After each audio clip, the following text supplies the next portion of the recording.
প্রিয় মাছ চাষি ভাইয়েরা, আসসালামু আলাইকুম। ভিডিওতে আপনারা যে ছোট্ট প্রকৃতির মাছগুলো দেখতে পাচ্ছেন, এগুলোর নাম হচ্ছে কানপোনা মাছ। এটি মূলত মশা নিধনে অত্যন্ত কার্যকর হওয়ায় এর চাষ জনপ্রিয়তা পাচ্ছে।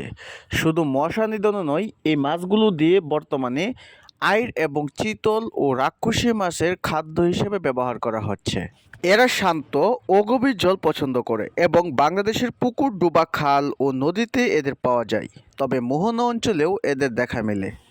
যারা মূলত রাক্ষসী স্বভাবের মাছ চাষ করেন, যেমন চিতল, আইড়, বোয়াল ইত্যাদি, তারা এই খাদ্য হিসেবে কানফুনা মাছ বেছে নিতে পারেন, কেননা কানফুনা মাছ প্রচুর পরিমাণ বাচ্চা প্রসব করে থাকে। এক্ষেত্রে আপনাদের পুকুরের অবাঞ্ছিত মাছ নিধন করার জন্য যারা চিতল, আইড়, বোয়াল, কোরাল চাষ করেন, তাদের পুকুরে খাদ্য হিসেবে কানপোনা মাছকে বেছে নিতে পারেন। এই মাছগুলো একদিকে যেমন অধিক পরিমাণ বাচ্চা প্রসব করে থাকে, অন্যদিকে আবার এই মাছগুলো অন্য অন্য মাছের তেমন কোনো ক্ষতি করে না।